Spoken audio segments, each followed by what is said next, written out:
Welcome two triple profit analytics weekly stock market view dated 18th October. ഇന്ന് നമ്മൾ cover ചെയ്യുന്നത് 20th മുതൽ 24th October വരെയുള്ള വീക്കാണ്. Next വീക്കിൽ ദീപാവലിയുടെ വീക്ക് ആയതുകൊണ്ട് തന്നെ 21st ചൊവ്വാഴ്ച നമുക്ക് മൂഡ് ട്രേഡിംഗ് ആണ് വരുന്നത്. അതായത് 1:45 മുതൽ 2:45 വരെയുള്ള മുഹൂർത്ത് ട്രേഡിംഗ് മാത്രമാണ് നമുക്ക് അടുത്ത ആഴ്ചയിൽ 21-ാം തീയതി ഉള്ളൂ. 22-ാം തീയതി ഹോളിഡേയും ആണ്. അപ്പോൾ 21-ാം തീയതി ഈ മുഹൂർത്ത് ട്രേഡിംഗ് എന്ന് പറഞ്ഞാൽ നമുക്കറിയാം ഒരു സമ്പത്ത് 2082 എന്ന് പറയുന്ന ഒരു പുതിയ വർഷം, ഹിന്ദു വർഷം തുടങ്ങുന്നതിൻ്റെ ആദ്യത്തെ ദിവസത്തിൽ ഒരു ശുഭമുഹൂർത്തം, നല്ല കാര്യങ്ങൾ ചെയ്യാനായിട്ടുള്ളൊരു ശുഭമുഹൂർത്തം എന്നുള്ള നിലയിലാണ് ഇതിനെ എല്ലാവരും കാണുന്നത്. ഇന്ത്യയിൽ പല സ്റ്റേറ്റുകളിലും നമ്മുടെ കേരളത്തിൽ അത്ര അധികം ദീപാവലി കാര്യമായിട്ട് ആഘോഷിക്കാറില്ല എന്നുണ്ടെങ്കിലും നമുക്ക് തമിഴ്നാട്ടിൽ, നമ്മുടെ അടുത്ത സ്റ്റേറ്റായ തമിഴ്നാട്ടിലൊക്കെ വലിയ ആഘോഷമാണ് അല്ലേ. പക്ഷേ അതുപോലെ തന്നെ നോർത്ത് ഇന്ത്യയിലും മറ്റുള്ള സ്റ്റേറ്റുകളിലൊക്കെ വലിയ ആഘോഷമാണ് ദീപാവലി എന്ന് പറഞ്ഞിട്ടുണ്ടെങ്കിൽ. മുംബൈയിലും പ്രത്യേകിച്ച് സ്റ്റോക്ക് മാർക്കറ്റിൻ്റെ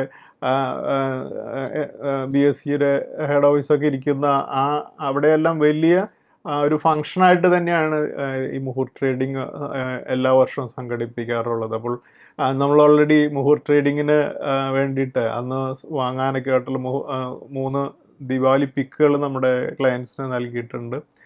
നാലാമതൊരു യൂട്യൂബ് വ്യൂവേഴ്സിനൊക്കെ വളരെ ഡിസ്കൗണ്ട് ആയിട്ടുള്ള ഒരു നോമിനൽ പ്രൈസിൽ നമ്മൾ ദീപാവലി പിക്ക് 4ഉം കഴിഞ്ഞ ആഴ്ചയിൽ ഇഷ്യൂ ചെയ്തിരുന്നു. അതും കുറേ പേര് സബ്സ്ക്രൈബ് ചെയ്തിട്ടുണ്ടായിരുന്നു. അപ്പോൾ എന്തായാലും നമുക്ക് വരും ദിവസങ്ങളിൽ നമുക്കറിയാം, കഴിഞ്ഞ വർഷം ഈ നമ്മൾ ഒരു സമ്പത്ത് അടുത്ത സമ്പത്ത് നോക്കുമ്പോൾ കുറേയധികം ഗ്ലോബലായിട്ടുള്ള കാര്യങ്ങൾ നോക്കുകയാണെങ്കിൽ കുറേയധികം ഇഷ്യൂസിലൂടെ കടന്നു പോവുകയും അതുപോലെ തന്നെ ഈ US ഡൊണാൾഡ് ട്രംപ് അധികാരത്തിൽ വന്നതിന് ശേഷം ഈ താരിഫ് യുദ്ധങ്ങൾ തുടങ്ങിയതൊക്കെ കുറേയധികം അൺസർട്ടനിറ്റി ഉണ്ടാക്കിയിരുന്നുകൊണ്ട് കുറേയധികം പ്രശ്നങ്ങളിലൂടെ കടന്നു പോവുകയായിരുന്നു. പക്ഷെ നമുക്കറിയാം, ഇത്രയൊക്കെ ഇഷ്യൂസിലൂടെ നമ്മുടെ മാർക്കറ്റ് കടന്നു പോയെങ്കിലും മാർക്കറ്റ് അത് ഒരു നിഫ്റ്റിയുടെയും പ്രധാനപ്പെട്ട സ്റ്റോക്കുകളൊക്കെ നല്ല രീതിയിൽ തന്നെ പെർഫോം ചെയ്തുകൊണ്ട് നിന്നു. അതേസമയം മിഡ് ക്യാപ്പുകളും സ്മോൾ ക്യാപ്പ് സ്റ്റോക്കുകളൊക്കെ ഒരു കറക്ഷന് ശേഷം ഒരു കൺസോളിഡേഷൻ്റെ ബേസിലൂടെയാണ് കടന്നു പോയിക്കൊണ്ടിരുന്നത്.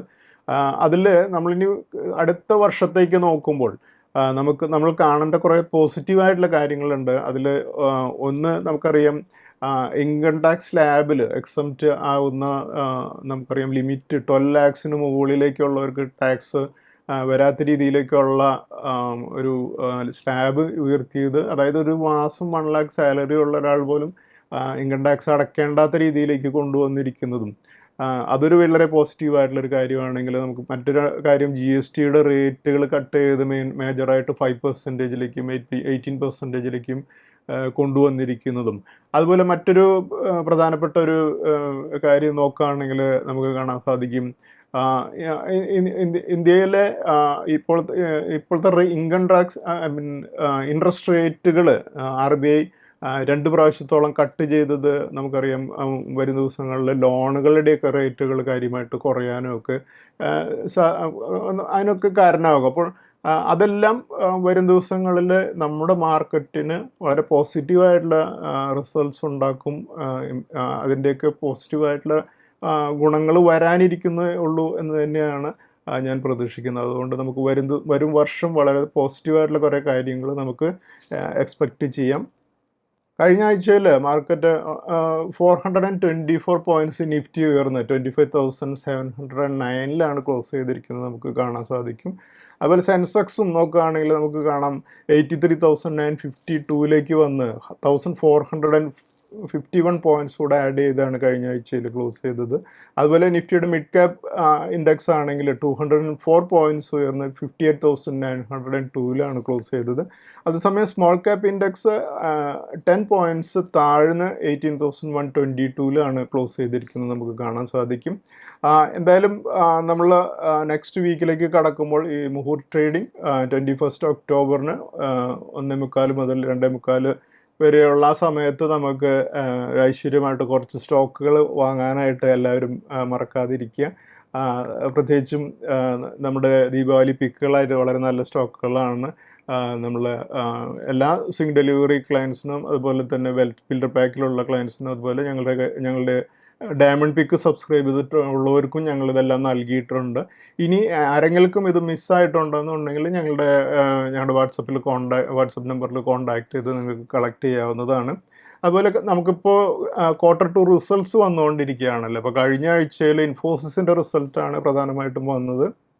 നമുക്ക് ഇൻഫോസിസിൻ്റെ റിസൾട്ട് നോക്കുമ്പോൾ നമുക്ക് കാണാൻ സാധിക്കും നെറ്റ് പ്രോഫിറ്റ് കമ്പനി റിപ്പോർട്ട് ചെയ്തിരിക്കുന്നത് ഒരു 13% ഗ്രോത്തോടുകൂടി 7,364 crores നെറ്റ് പ്രോഫിറ്റ് ഗ്രോത്താണ് കമ്പനി ഡിക്ലെയർ ചെയ്തത്. അതുപോലെ തന്നെ റവന്യൂ ഫ്രം ഓപ്പറേഷൻസ് 9% ഉയർന്ന് 44,490 ഉയർന്നിട്ടുണ്ട്.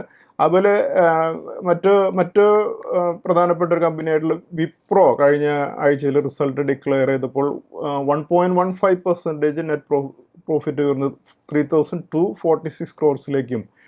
അതുപോലെ കമ്പനിയുടെ റവന്യൂ 1.7% ഉയർന്ന് 22,697 crores റിപ്പോർട്ട് ചെയ്തിരിക്കുന്നത്. എന്തായാലും ഇപ്പോൾ കഴിഞ്ഞ ദിവസങ്ങളിൽ വന്ന TCSഉം ഇൻഫോസിസിൻ്റെയും വിപ്രോയുടെ റിസൾട്ട്സ് കാര്യമായിട്ട് ഒരു മ്യൂട്ടഡ് ആയിട്ടുള്ള റിസൾട്ട്സ് തന്നെയാണ് റിപ്പോർട്ട് ചെയ്തതെന്ന് നമുക്കിതിൽ നിന്ന് കാണാൻ സാധിക്കും. അപ്പോൾ എന്തായാലും നമുക്കറിയാം കുറേയധികം ഇഷ്യൂസ് നടക്കുന്നത് കൊണ്ട് തന്നെ IT കമ്പനികൾ വലിയ കാര്യമായിട്ടുള്ളൊരു പോസിറ്റീവ് റിസൾട്ട്സ് നമ്മൾ പ്രതീക്ഷിക്കുന്നില്ല.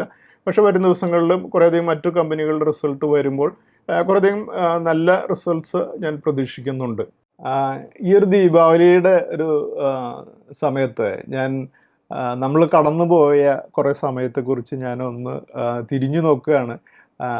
നമുക്കറിയാം ഞാനൊരു ചാർട്ടേഡ് അക്കൗണ്ടൻ്റ് ആകാനും അതുപോലെ തന്നെ സ്റ്റോക്ക് മാർക്കറ്റിൽ വർക്ക് ചെയ്യാനും ഒരു 1990 പീരീഡിലാണ് തീരുമാനിക്കുന്നത്.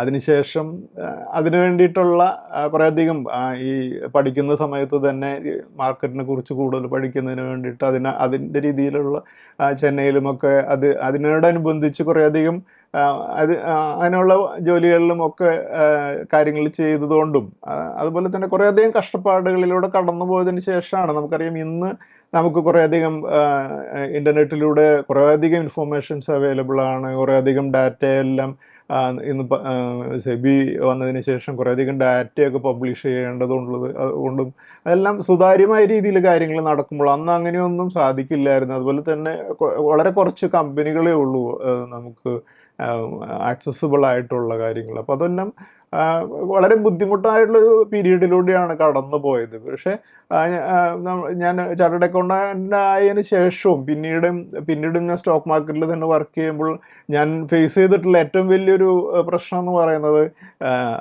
കേരളത്തിൽ ചാർട്ടേഡ് അക്കൗണ്ടൻസ് സ്റ്റോക്ക് മാർക്കറ്റിൽ വർക്ക് ചെയ്യുന്നത് ആരും തന്നെ കണ്ടിട്ടില്ല. അപ്പോൾ അതുകൊണ്ട് തന്നെ പുറത്ത് ഞാൻ കുറേയധികം പേരെ കണ്ടിട്ടുണ്ടെങ്കിലും കേരളത്തിൽ എനിക്ക് പലരെയും കൺവിൻസ് ചെയ്യാനായിട്ട് എന്തുകൊണ്ടാണ് ഞാൻ അവിടെ വർക്ക് ചെയ്യുന്നത് എന്നുള്ളത് കൺവിൻസ് ചെയ്യാൻ വളരെ ബുദ്ധിമുട്ടായിരുന്നു. അതുകൊണ്ട് തന്നെ ഞാൻ എൻ്റെ ഫാമിലിയിലെ കൺവിൻസ് ചെയ്യാൻ സാധിച്ചിട്ടുണ്ട് എന്നുണ്ടെങ്കിലും മറ്റുള്ളവരധികം കൺവിൻസ് ചെയ്യാൻ ശ്രമിക്കാറില്ല. അപ്പോൾ അതിനുശേഷം ഞാൻ രാകേഷ് ജുഞ്ചുംവാല സാറിനെ കണ്ടുമുട്ടുന്നത് അദ്ദേഹം ശരിക്കും എനിക്കൊരു മെൻറ്ററെ പോലെ തന്നെയാണ്. അദ്ദേഹം പലപ്പോഴും സ്റ്റോക്ക് മാർക്കറ്റിനെ കുറിച്ചും അതുപോലെ തന്നെ ഇന്ത്യയുടെ പൊട്ടൻഷ്യലിനെ കുറിച്ചും അദ്ദേഹം സംസാരിക്കുമ്പോൾ അദ്ദേഹം പറയുന്ന അദ്ദേഹത്തിന് ഏറ്റവും വിഷമമുള്ളൊരു കാര്യം എന്ന് പറയുന്നത് ഇന്ത്യയുടെ ഒരു ഗ്രോത്ത് സ്റ്റോറി തുടങ്ങിയിട്ടുള്ളൂ എന്നുള്ളതും. കാരണം നമ്മുടെ ഒരു ഇത്രയും സ്കില്ലോട് കൂടിയിട്ടുള്ള പോപ്പുലേഷൻ അതും എൻ്റർപ്രണേഴ്സായിട്ടുള്ള ഇത്രയധികം പേരുള്ള ഇന്ത്യ വരും വർഷങ്ങളിൽ വലിയ രീതിയിൽ ഗ്രോത്തിലേക്കാണ് പോയിക്കൊണ്ടിരിക്കുന്നത്. അത് 2030 അല്ലെങ്കിൽ അദ്ദേഹത്തിൻ്റെ കണക്ക് പ്രകാരം 2030 എത്തുമ്പോഴേക്കും നിഫ്റ്റി 1 lakh കടക്കുമെന്നുള്ളതായിരുന്നു അദ്ദേഹത്തിൻ്റെ പ്രതീക്ഷ. അപ്പോൾ അതെല്ലാം കാണാനും അതിൻ്റെ ബെനിഫിറ്റ്സ് നമുക്ക് എടുക്കാനും സാധിക്കുമോ എന്നുള്ളൊരു കൺഫ്യൂഷൻ മാത്രമാണ്, അല്ലെങ്കിൽ അതിലൊരു വിഷമം മാത്രമാണ് അദ്ദേഹത്തിന് ഉണ്ടായിരുന്നത്. അപ്പോൾ നമ്മൾ നമ്മൾ നോക്കുമ്പോൾ നമുക്ക് കാണാൻ സാധിക്കും ഇപ്പോഴും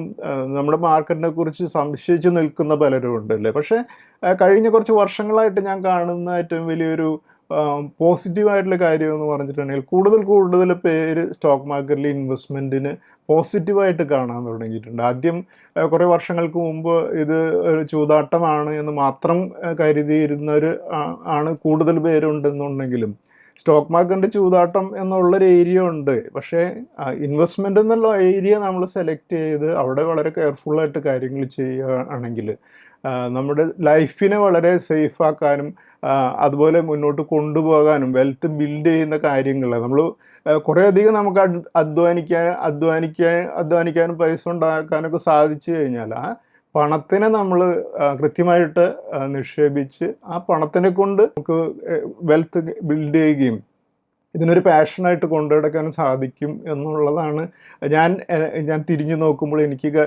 കാണാൻ സാധിക്കുന്ന എൻ്റെ ലൈഫിലൊരു എക്സ്പീരിയൻസ്. അതുപോലെ ഞങ്ങൾ കഴിഞ്ഞ ആഴ്ചയിൽ ബെസ്റ്റ് പെർഫോമിംഗ് സ്റ്റോക്കുകളുടെ ലിസ്റ്റ് ഒന്ന് എടുക്കുമ്പോൾ വേൾപൂൾ 21% ഉയർന്നാണ് ക്ലോസ് ചെയ്തത്. അതുപോലെ ഫോഴ്സ് മോട്ടോഴ്സ് 14% ഉയർന്നും, ഓല ഇലക്ട്രിക് 13% ഉയർന്നും, ടാറ്റ കമ്മ്യൂണിക്കേഷൻസ് 13% ഉയർന്നും, അദാനി പവർ 11% ഉയർന്നും, നവീൻ ഫ്ലോറിൻ 11% ഉയർന്നും, എയ്തർ എനർജി 11% ഉയർന്നും, ഏഞ്ചൽ വൺ 10% ഉയർന്നും, ഗോദറേജ് പ്രോപ്പർട്ടീസ് 10% ഉയർന്നും, UTI അസറ്റ് മാനേജ്മെൻറ്റ് 9% ഉയർന്നും, അസാഹി ഗ്ലാസ് 8% ഉയർന്നും, CE ഇൻഫോ സിസ്റ്റംസ് 8% ഉയർന്നും, നെസ്ലെ 8% ഉയർന്നും, LT ഫുഡ്സ് 8% ഉയർന്നും, അതുപോലെ ഡോക്ടർ അഗർവാൾ ഹെൽത്ത് 8% ഉയർന്നുമാണ് ക്ലോസ് ചെയ്തത്.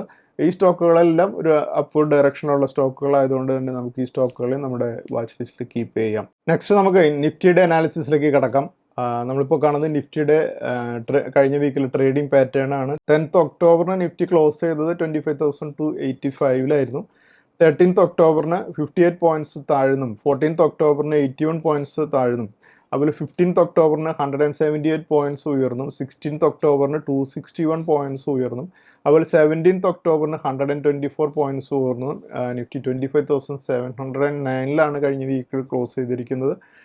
കഴിഞ്ഞ വീക്കിൽ 424 പോയിൻറ്റ്സ് കൂടിയാണ് നിഫ്റ്റി ആഡ് ചെയ്തിരിക്കുന്നത് നമുക്ക് കാണാം. അതുപോലെ നിഫ്റ്റിയുടെ മന്ത്ലി ചാർട്ടിൽ നമുക്ക് കാണാം ഒക്ടോബർ മന്തിൽ 1098 പോയിൻ്റ് കൂടെ ആഡ് ചെയ്താണ് ഇപ്പോൾ നിഫ്റ്റി ട്രേഡ് ചെയ്തുകൊണ്ടിരിക്കുന്നത് നമുക്ക് കാണാൻ സാധിക്കും. അതുപോലെ നിഫ്റ്റിയുടെ വീക്ക്ലി ചാർട്ടിൽ പ്രധാനപ്പെട്ട DMAs മാർക്ക് ചെയ്തിരിക്കുന്നത് നോക്കുമ്പോൾ 200 DMA വരുന്നത് 24,230, 50 DMA വരുന്നത് 24,929, 100 DMA വരുന്നത് 24,986, 20 DMA വരുന്നത് 25,098 അതുപോലെ നമ്മൾ ഡെയിലി ചാർട്ടിൽ പ്രധാനപ്പെട്ട സപ്പോർട്ട് റെസിസ്റ്റൻസ് ലെവലുകൾ മാർക്ക് ചെയ്യുമ്പോൾ പിവറ്റ് പോയിന്റ് ആയിട്ട് വരുന്നത് 25,517 അതിന് മുകളിൽ പ്രധാനപ്പെട്ട റെസിസ്റ്റൻസ് ലെവലുകൾ 25,847, 26,245, 26,695 എന്നീ ലെവൽസാണ്.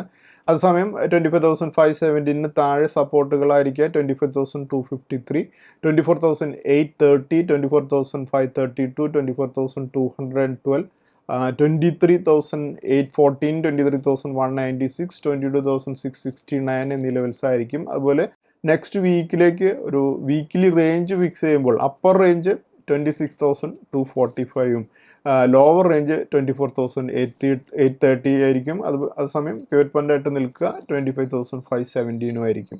നെക്സ്റ്റ് നമുക്ക് അടുത്ത ആഴ്ചയിലെ ഇൻവെസ്റ്റ്മെൻറ്റ് സ്ട്രാറ്റജീസിലേക്ക് കടക്കാം. നമ്മുടെ ഇന്നത്തെ സ്റ്റോക്ക് ഓഫ് ദി വീക്കായിട്ട് നമ്മൾ ഡിസ്കസ് ചെയ്യുന്നതും മാപ്പ് മൈ ഇന്ത്യ ആണ്. ഈ സ്റ്റോക്ക് CE ഇൻഫോ സിസ്റ്റംസ് എന്നാണ് ഈ സ്റ്റോക്കിൻ്റെ റിയൽ ആയിട്ടുള്ള പേര്.